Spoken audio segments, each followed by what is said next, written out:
Hello, my friends, hello, and welcome once again to the fantastic Von Manor, where we have a frequent problem over here at the Manor, and that is, well, we just don't have enough books. So, my pal Roger over here did his part and went out and bought some books for us here at the Manor. So, let's see what arrived here this past week. I know you were worried that I might not have enough to read.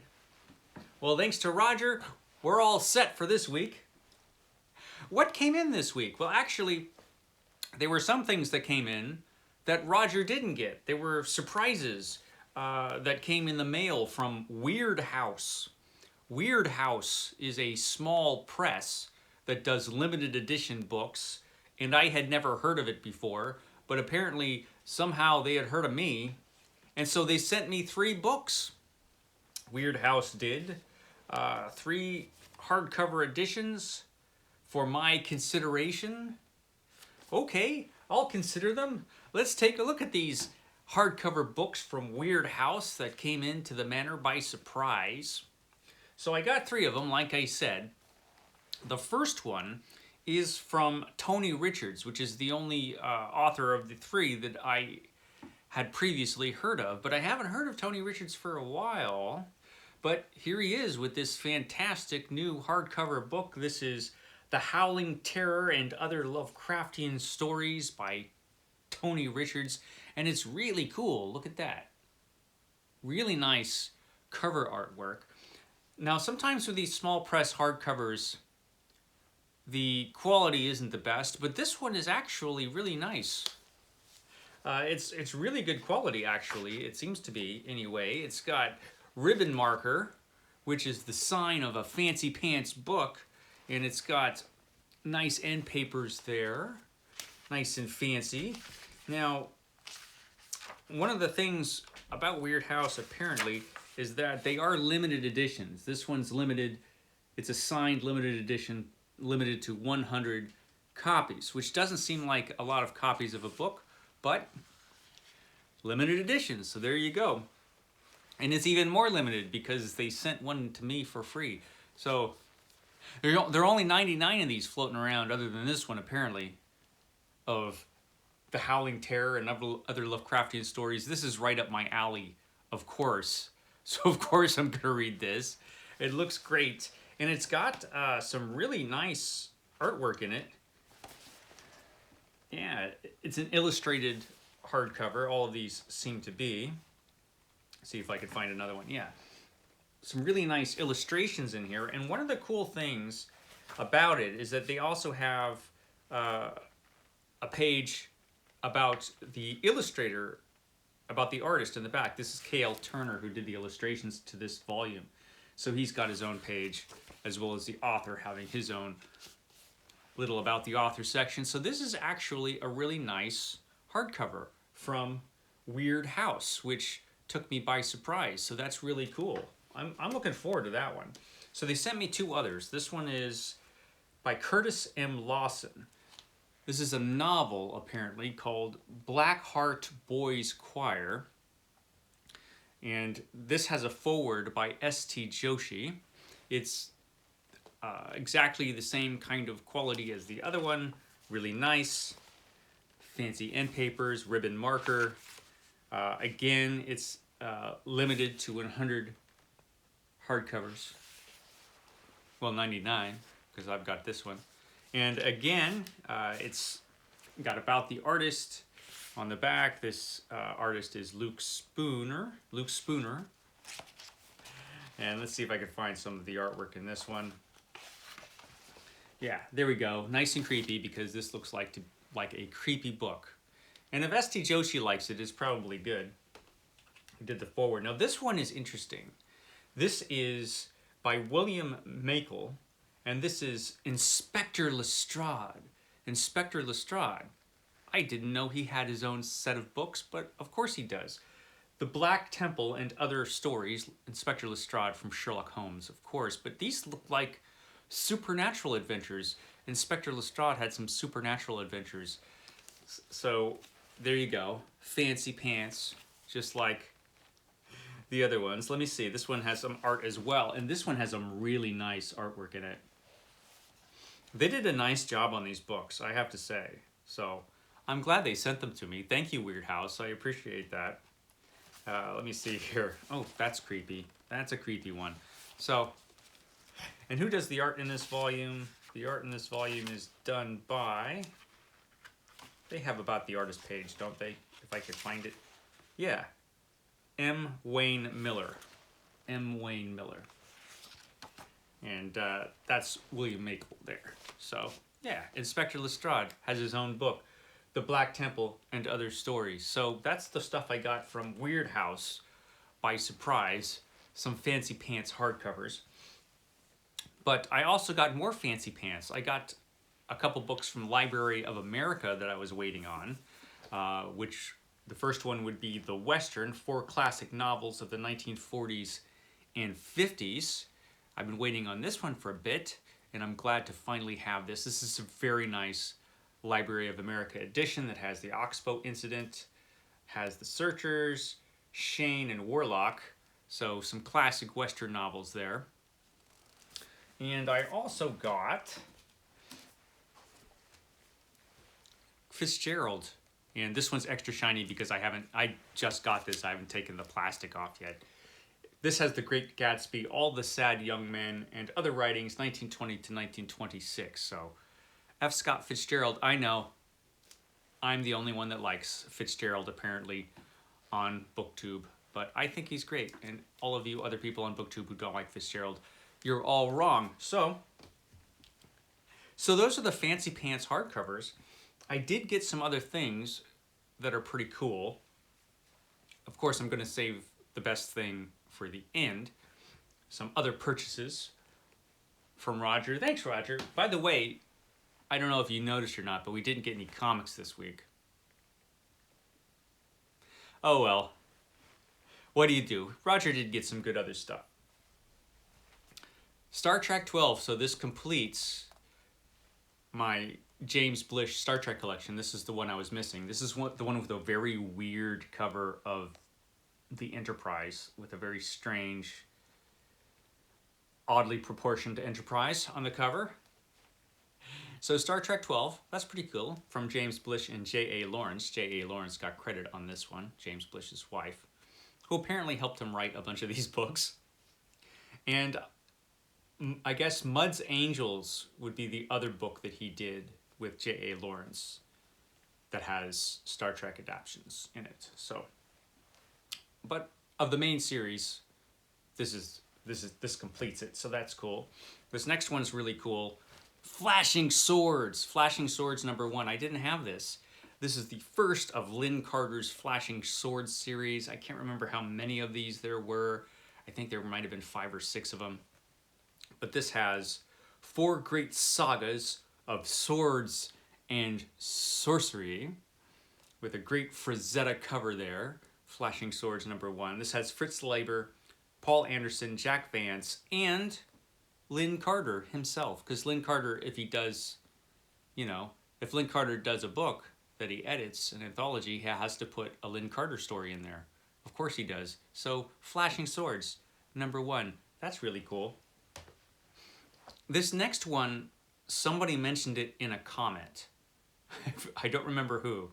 But someone mentioned this book in a comment, and I had to get it, immediately, because I'm like that. And so this is L. Sprague de Camp's The Spell of Seven. The Spell of Seven.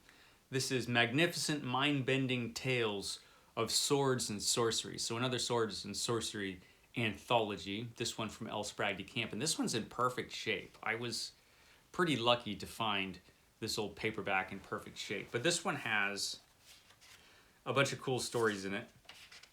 Who is in this anthology, The Spell of Seven? We got The Bazaar of the Bazaar by Fritz Leiber, The Dark Eidolon by Clark Ashton Smith, The Horde of the Ghibellines by Lord Dunsany, The Hungry Hyrcanian by L. Sprague de Camp. L. Sprague de Camp, like Lynn Carter, has to put himself in his anthologies. Kings in Darkness by Michael Moorcock, Mazarian the Magician by Jack Vance, and Shadows in Zamboula by Robert E. Howard. So we got a Conan story in there from Robert E. Howard. So that's pretty cool. So yeah, Alice Bradley Camp's The Spell of Seven, an old-timey sword and sorcery paperback. When did this come out? June 1965. But this is the second printing from 1969. That's pretty cool though. I got something unusual for me also. I got a book of poetry.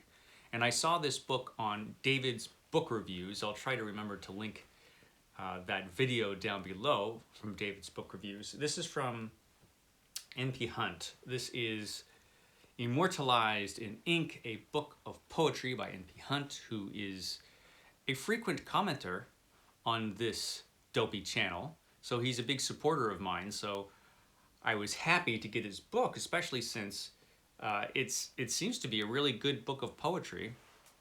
David from David's book reviews really liked it, and he seems to be pretty talented, N.P. Hunt is. Yeah. So N.P. Hunt's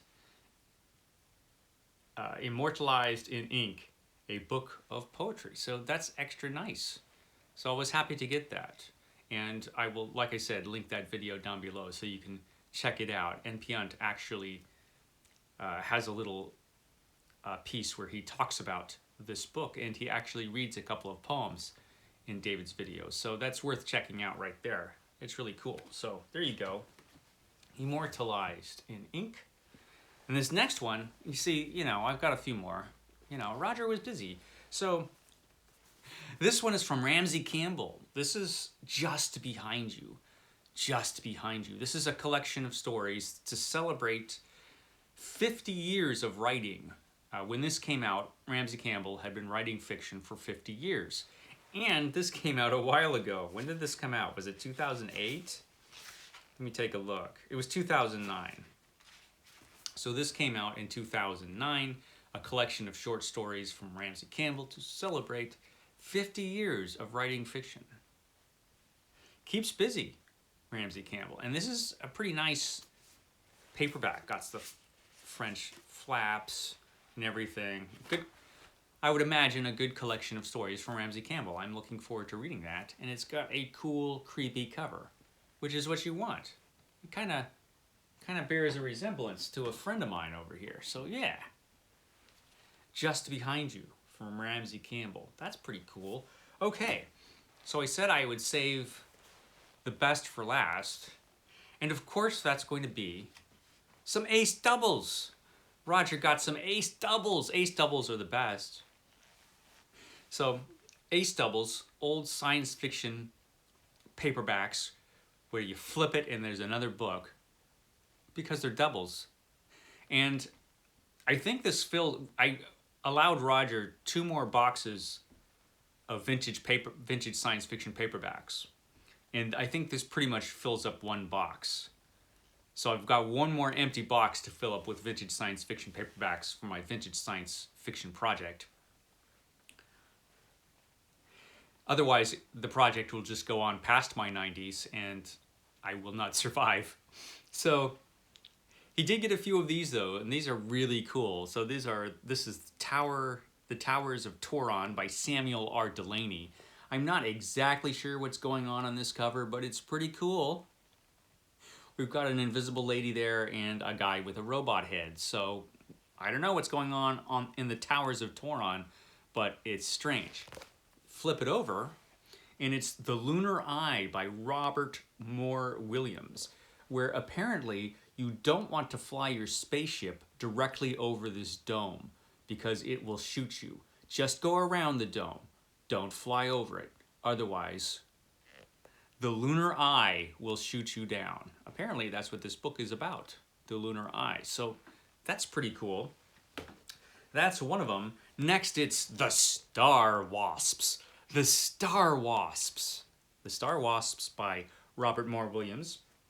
Another Robert Moore Williams science fiction epic with a really cool cover with the lady lying down there and the spaceship flying, and I don't know what else is going on in this cover, but it's busy. There's a lot of stuff going on the cover to The Star Wasps.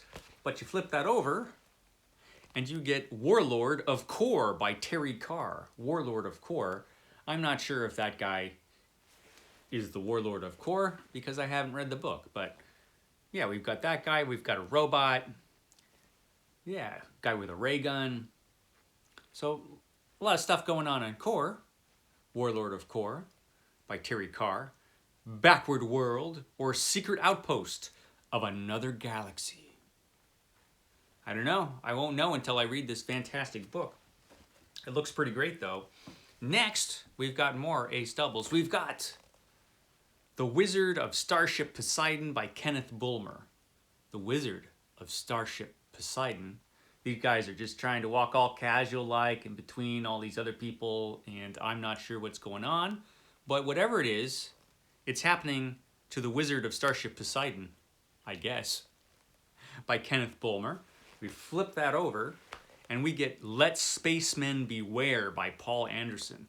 Let spacemen beware. Beware, spacemen, beware. There's trouble ahead, I guess, in Let Spacemen Beware. Yeah, by Paula Anderson. Got a few more here. We've got The Sword of Aldones, or Aldones, by Marion Zimmer Bradley. The Sword of Aldones. I don't know what's going on, but there it is. It's all lines of cosmic force met in their hands. Okay, that's cool. Flip it over, and it's The Planet Slavers, also by Marion Zimmer Bradley. One Body, Two Minds, and a World in the Balance. That is a disturbing cover. This poor guy, I don't know. I don't know what's going on with him, but it's all the fault of the Planet Saver. Oh, the Planet Savers. I think I said slavers before. It's the Planet Savers. They save the planet. They don't seem to be doing a great job. So there you go. Now we've got a couple more. Roger was busy. No truce with Terra. No truce. We're not having any truce with Terra, as you can see from this cover with some violent action going on here. By Philip E. High. Invasion of the Metal Marauders. The Metal Marauders are invading because there's no truce with Terra. You flip this over, and it's The Duplicators by Murray Leinster, the Dean of Science Fiction. Was this the utopian planet? Was it? The Duplicators. We'll have to find out when I read this book. One more. And it also involves Terra, the Nemesis from Terra. The Nemesis from Terra. And this one's by Leigh Brackett, so that's extra cool. Leigh Brackett's awesome. And so it's always cool to find an old science fiction book from Leigh Brackett. The Nemesis of Terra. You flip that over, and we've got Collision Course by Robert Silverberg. Robert Silverberg, Collision Course. So there you go. That's all the books Roger got this week. Pretty thrilling haul. Now, there's a possibility we'll have a Hall of Adventure next week. It's dimly possible. Maybe. You know, Roger, he has issues. Okay, guys. I will catch you next time.